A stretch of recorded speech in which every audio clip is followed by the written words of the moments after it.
Hey, welcome back DIYers. So everyone needs a good multimeter, right? But check this thing out. It's a multimeter plus oscilloscope. This thing's going to come in really handy troubleshooting all sorts of stuff. It's got 2 channels, which is always good, 15 megahertz bandwidth, 4.5 digit true RMS resolution on the multimeter, 13 types of signal output, intelligent anti-burning, so I guess you don't burn in the screen. You got some business contact info. You see here it's model 2C53T, and I'm not exactly sure how you're supposed to pronounce Fnirsi? Maybe the F is silent. Fnirsi. That looks like about all the good stuff on the box. So let's get this thing open. Comes in a nice little case here. I like that. You got the manual, might need that, and a little QC pass sticker. Alright, standard multimeter probes. Let's take a look at these guys. Yeah, they're sufficiently pointy. A little BNC to alligator clip, that's good. USB cable. Now take a look at the meter itself. Get the condom off this thing. And that screen protector. So it's got a little USB port on the side. I'm going to guess that that's for charging. It might also be for data collection. Let's get this thing plugged in and charged up while we're looking at some other stuff. Now it's plugged in. There's no... Oh, there we have a little charge light right here. Let's see what else we have in the case here. Comes with 2 scope probes. That's very nice. And they're a 10x scope probe. That's good. So I think that's actually kind of nice that this thing has a built-in battery, so you don't have to replace the batteries in this thing like a lot of multimeters do. You just keep this thing charged up and you're good to go. But let's take a look at the manual while this thing is charging.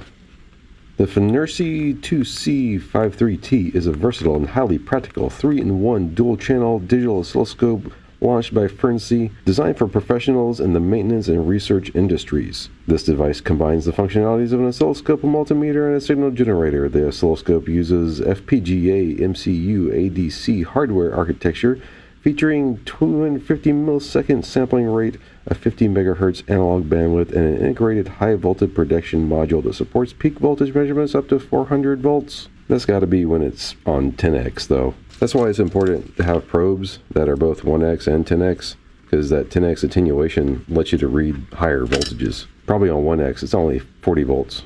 It also supports waveform screenshot saving and viewing for secondary analysis. The multimeter measures AC and DC voltage, current, capacitance, that's nice, resistance, diode, and continuity measurements, making an ideal multifunctional instrument for professionals, factories, schools, enthusiasts, and home use. The function generator can output 13 types of function signals with a maximum output frequency of 50 kilohertz and steps of 1 hertz. The frequency, amplitude, and duty cycle are adjustable. It features a 2.8-inch 320 by 240 resolution high-definition LCD screen and a 3000 milliampere rechargeable battery. Its compact size provides users with more powerful practical functions and excellent portability.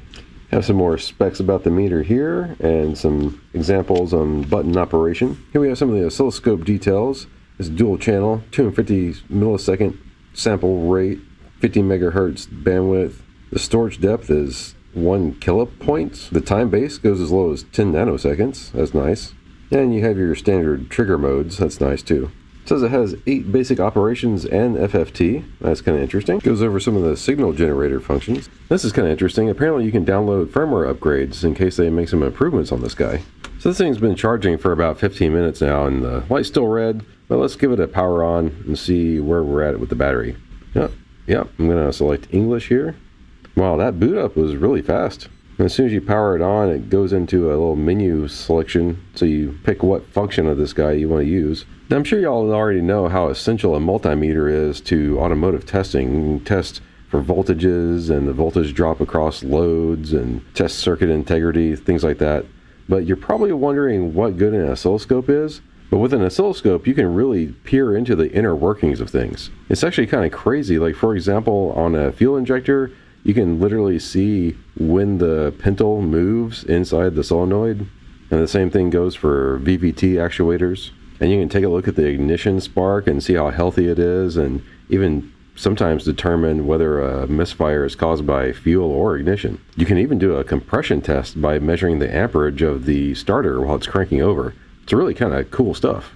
And I can show you some of that stuff in a minute, but first we're going to bench test this meter and just make sure it's working right. And let's start with the multimeter. And I don't think I need to leave it plugged in right now. We'll plug it back in a minute if it needs it. This little rubber cover is essential. Keep all the grime out of the USB port. Let's take a look at settings first. We already set our language. Get the beep on the meter is very low. That's as loud as it gets, which I don't really need a loud beep, do you? I like a quiet beep. And of course you can turn it all the way off, but I like a little bit of a beep. Now the brightness, I was actually kind of hoping I could turn this up a little bit more, but the brightness was already up, so I don't know, you guys tell me. Could the screen be a little bit brighter? I mean, we're just looking at it under workbench lights here. In full sun, like this would be probably unreadable, but I don't know. You guys let me know what you think. This is kind of nice. You can tell the meter what you want whenever you first boot it up. Like if you think you're going to use the multimeter or oscilloscope the majority of the time, you can have it set to just boot up straight into that. Or when it's on none, it boots up into that menu we saw a minute ago. Your auto shut off timer is currently set to off, so it won't auto shut off at all. And that's probably good while we're doing testing, but it's probably a good idea to set this thing to like 15 minutes whenever, you know, you're actually using this thing. That way you don't just set it down and forget it somewhere and runs out batteries on you. USB sharing, I don't know why that would be off. Like we probably won't turn that on. Oh, I guess you have to go into the menu and actually allow it to share. That's kind of interesting. Maybe that's a security feature, well, whatever. And here we have the version information and of course a factory reset. All right, so let's check out this multimeter. As soon as you get into it, it just goes to an auto setting. It's supposed to try to figure out what it is you're going to measure. Let's get our leads hooked up here. Oh, I guess I should talk about how this thing feels in hand just real quick. The corners have these little rubber bumpers. That's kind of nice. They have like large size hands and you can see how it fits in my hand here. And also on the back side, you have a little stand. Like stand her up like that. Pretty standard. I'm not really sure what this little blue doohickey is. I don't really know how I feel about the automatic setting. Like how does it know what I'm trying to read? Like resistance versus capacitance or like a diode check or something like that. But anyway, let's take a look and see. Let's first just check the voltage of our batteries here. A little test circuit. Alright. I can hear something clicking inside the meter. That's kind of interesting. You can see how fast it reads it there. I like the nice big digital display there, but I'm not really too sure about this little fake analog thing across the top. That kind of seems pointless. Let's see if it'll measure the resistance of this resistor. Yep, it is indeed a 1 kilo ohm resistor, so that's good. They seem to measure that pretty quickly. Oh, I guess we can just check the leads themselves. It goes instantly into continuity testing. Now it's showing the resistance of the leads themselves as 0.2 ohms. Wow, that's pretty good. Oh, speaking of the leads real quick, something we've got to test. I have an old hard drive magnet here, and I've actually seen some people complaining about leads coming from China are actually steel, and fortunately these are non-magnetic, so they're probably either aluminum or copper, which is good. You don't want your test leads to be steel. And I double check these guys. Yeah, they're not sticking either. Alright, that's nice. Alright, let's see if this thing recognizes a diode. It doesn't automatically go into a diode test, which kind of stinks. It's just measuring the resistance. So we're going to use the little D-pad here and just scroll over to diode. In order to switch between continuity and diode test, and they call the continuity just on-off, which is kind of funny. That's fast though. You see how fast that is? That's kind of cool. But yeah, you got to hit the move button to switch between the different settings. Yep, there we go. And it's showing the bias voltage on the diode. I'm going to switch it back to auto again because I want to see if it'll pick up a capacitor. No, it seems like whenever you're in auto mode, it just defaults to resistance no matter what you're measuring. So let's go over to capacitance. It's showing 112 microfarad, but this is actually 100 microfarad. You know, capacitance is one of those things that meters usually can't measure all that well. And I was curious what method this meter was using to measure the capacitance.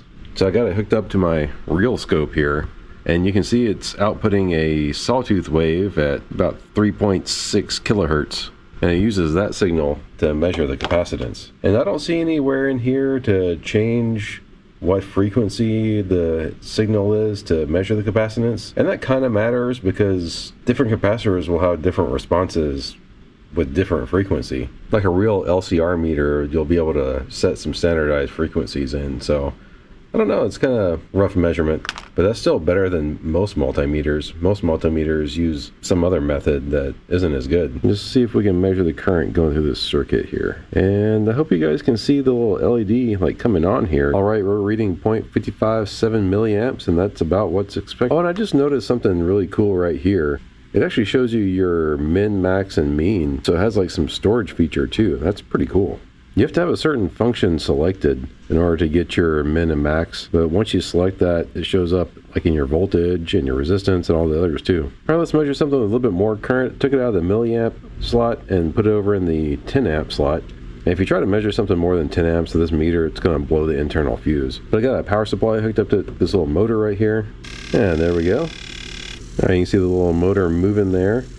And it's showing about 0.4 amps. But here you can see our max was 230 milliamps, and the min is, you know, that's not really a accurate reading. But what's cool is it shows the maximum amps got up to 230 milliamps. That's a nice little feature. I just noticed another interesting feature. If you hold down the trigger button, it goes into the signal generator. If you hold down select, it goes into the oscilloscope. If you hold down move, it goes into the meter. That's kind of a nice little quick select feature they have there. So I'm pretty satisfied with the meter. I think it's going to work well for anything you want to do. So we should check out the oscilloscope now, but before we do that, I just want to see if all of these grounds, if they have a common ground across both channels. And yeah, they do. For the vast majority of testing, that's not really going to matter, but it is kind of nice. That way, if you ground out one and you're reading two channels, you only have to ground out one of the channels. So let me go ahead and hold this down, put it on the oscilloscope, and get rid of our multimeter leads. We don't need those. Up here on the top you got channel 1, channel 2, and then this is going to be the signal generator port. I believe that says DDS or DD3, DD5. I can't really read what it says, but that is the signal generator port. I think I'll take a double BNC connector here, the meter back into itself. And it looks like we're already outputting a sine wave. Click on auto ranging, see if this thing figures that out. Yeah, there we go. Now let me go over to the signal generator. So I'm guessing that means the signal generator is just always on. That's kind of interesting. So we saw the sine wave. You got square wave, sawtooth wave, half wave, full wave, step wave, reverse step wave, index up, index decreasing, direct current, multi-audio. It's kind of interesting. A sync pulse, a Lorentz wave. Probably never going to use any of these features, especially not troubleshooting a car, but we can kind of check this out. It's kind of clunky how you have to set the frequency, but you can't like hold it down and let it run either. No, you gotta like press the button each time. You can set the voltage. I'm sure that's fine at 3. But let's go back over to the oscilloscope, see what it's doing. That's interesting. See if we can adjust the trigger. Trigger mode is auto on channel 1. Up and down adjusts your amplitude scale. You can hit the little play button, pause button here to stop it, which is kind of nice. I'm trying to see where in here I can adjust the trigger though. I got it. So see this little V up here? When it says V like that, it's indicating that the cursor pad here will control your scale, both amplitude and time. Now if you hit select, you see it changes to like that little cursor. That's going to control your channel baseline. Hit select again, and that's going to control your triggers. See, I'm moving it up now, so we'll get it to trigger on just that tallest peak there, when it's rising on that tallest peak. And that's really cool too. You can move the trigger left and right. A lot of really cheap scopes, they trigger just off to one side, or they're stuck in the middle, which I'd rather be stuck in the middle than off to one side, but still, you can move the trigger left and right. That's going to be really handy when you're trying to capture the signal just right. Right now, we don't even need channel 2, so I wonder if we can just turn channel 2 off. There we go. Channel 2 is off now. Let's hit select again. I'm going to bring channel 1 down. There we go. Nice. We got channel 1 on 0 basically. Go back to our scale. That's pretty nice. So you can see like the wave function a lot better like this. Down here it's showing us our peak to peak voltage and our frequency. Here's our time scale up here. Here's our amplitude scale. Let's take a look at some of the other parameters you can have on here. I'm not sure like some of these are, but you can have your Vmax and Vmin on there as well. And your average voltage. Alright, it's not very intuitive to set the cursors, but you have to go into the menu and then go to cursor. And then here you can turn on your X cursors or your Y cursors, whichever one you want. And you can turn on both, but I think we'll just do X for right now. Once you get that turned on, exit out of the menu, and then you have your cursors there. and then hit select until you see like X1, X2, and then you can set your cursors wherever you want them. And there you go, you have your cursor measurement listed up here. All right, I got the meter hooked up to my benchtop function generator right now, so we can run through a few different things here. Check out the sawtooth wave, sine wave, and unfortunately my benchtop function generator only goes up to 15 megahertz, but we can crank that thing up and see what it'll do. So can't really test the 50 megahertz bandwidth on this thing, but go ahead and hit auto and see if it picks that up. I mean, this thing seems to be working just fine. Obviously it's got some noise here, you know, of course that could be this cable too. This cable is ancient, but it's definitely good enough for whatever I would use it for. I would definitely set the trigger higher. I don't know why it set the trigger on 0. Of course with the sine wave it doesn't really matter, but yeah, with your trigger set properly, there's no weirdness going up and down in the frequency scale. Well, maybe let's look at something a little bit more real world. Well, I just found my first issue with this guy. I was going to show y'all this induction pickup, but check this out. It doesn't have enough clearance for the connector to go on the little BNC. I'm gonna need an extension to use a lot of the little probes I have with this guy, I guess. Which, you know, I don't have an extension on me. I think maybe this one will work. Let's see. Yeah, this one will work. It's gotta be like one of these thin metal styles, not, you know, a plastic one. Well, let's see if we can actually try this thing out. All right, so it's pretty easily able to capture the secondary ignition trace right here. And it's inverted for some reason, because here you can see like this is the actual ignition spike, and this is where the coil goes to ground and charges up right here. So it's inverted, and you know, I don't know why it's inverted. I was looking for an option in the menu somewhere to invert it. I feel like there should be an option here to swap the polarity of the probe, but you know, I don't know. You can still clearly see it though. I have the trigger set to single, so it would freeze like whenever it detected the ignition pulse right there. But yeah, you can see the little burn time and the little squiggle of the coil ring right there. So yeah, that's really useful. I brought the time division down to 500 microseconds from, I think I had it like 2 milliseconds before, or 1 millisecond. And I did a throttle snap so we can get a little bit better view of the burn line there. So I know I have a misfire in cylinder number 3. I moved the little probe clip over to cylinder number 3 there. And you can see that this burn line looks completely different compared to cylinder number 1. So, you know, you're not going to be getting a whole lot of detail out of this thing, but it can certainly show you the rough idea of like what's going on. And for being able to troubleshoot like handheld, like out in the field, this is really valuable. Yeah, overall, I think this whole thing is hard to beat. I mean, it has the multimeter and an oscilloscope all in a little handheld package. Now, of course, it's not going to be the most precise oscilloscope, but look at that waveform. You can totally tell what's going on there, you know? And when you're troubleshooting, you know, that's really all you need. You just got to get an idea of what's going on to find your next steps. So yeah, highly recommend this little guy. I'll leave a link for it down in the description below, and I'll also include some links to some tools for it too. In the future, I'll probably get into more detailed troubleshooting with oscilloscope type stuff, so keep an eye out for that. Bye-bye, thanks for watching. If you're not subscribed, be sure to do that, and give us a thumbs up too. Helps us out. See you guys next time.